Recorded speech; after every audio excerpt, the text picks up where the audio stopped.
Hey there, folks. Joseph Talbot here, back with some house hacks and tips on maintenance and other house improvements. Anyways, have you ever had where you got one roof that comes down and meets the other?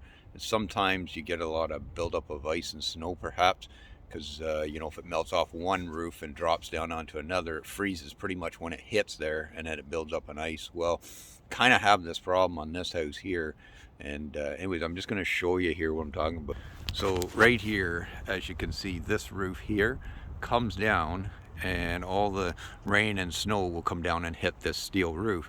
Well, my problem is, so up there, that shingled roof, actually it's got spray foam underneath it, so it actually warms up faster. So the heat actually transfers through the foam, the spray foam, and building code has actually changed since then. I think it has, anyways, because you actually should strap a roof. If it's spray foamed underneath, you should always spray foam and then strap it because you need an airspace. So on this here roof, though, because of the way we did the renovation on the old part of this house, we had to do it in a big hurry because my kids had nowhere to sleep. So, anyways, I spray foamed it, and then there was shingles already there. So I am gonna put steel on that roof someday, but those shingles still have a lot of life in them. So I'm gonna wait for another year or two. But as you can see, I'm gonna just zoom in there.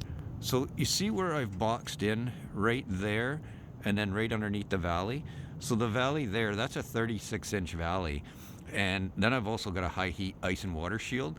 But it's hard to see, but right there where that valley comes and meets the other roof, there was a bit of a pocket there.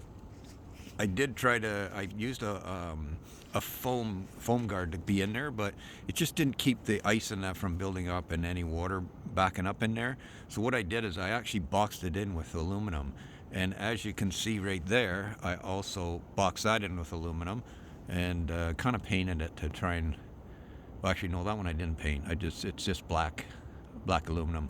So it's all caulked and sealed, and I used a Malco caulking, which is absolutely fantastic. I'd highly recommend it. I also, when I ran it up, it's kind of hard to see, up underneath the soffit, I actually caulked that as well, and I caulked it all down the front of the fascia, and I did when it met the roof. I also, to this here flashing that I got running on top of this roof, it actually runs way up, about 12 inches in behind the board and batten siding. And then I've also put an ice and water shield all on that particular wall as well, because I didn't want it to leak. So there's ice and water shield that's underneath this steel. It's a high heat. It's a rubber membrane, is what it is, and then it runs up the wall, so it seals it up pretty good. But just in the event that might leak, I actually boxed it all in. So, because when that heats up there, the water comes right down, drops onto this steel roof, and automatically freezes. Because this steel roof has there's probably about 5 or 6 feet between that and the ceiling, and then there's about 2 feet of insulation. So this steel is very cold, but when it comes down off there, it's warm, the water, because it's warmed up by the sun and by the spray foam underneath. And then it hits there and it freezes instantly. As you can see, there's still a bit of snow there from last week's snowfall. But so I'm just trying to prevent more, just in case that does happen and it backs up, this will prevent that.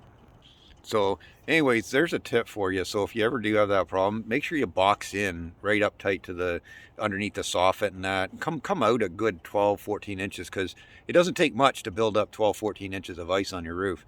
And also too, with that valley, now that valley is like, there's so much ice and water membrane underneath there, which is a rubber membrane, and it once you touch it to each other and sealed up, and I did it when it was warm, so you'll never get it apart. So it's like a perfect seal. So anyways, I like to err on the side of caution, so I always like to go over and above. So anyways, there you go. So if you have one roof meets another and you're afraid of it leaking, or if it is leaking, then those are some of the things you can do. Investigate first, find out where it's coming from, and then do something like that. And if you have any questions about that, or if you have a roof that you're not sure about, by all means, give me a shout. Now, I'm not a professional roofer by any sense, but I have done hundreds of roofs over my lifetime. And so I have a pretty good idea. I was never an actual professional roofer as a carpenter.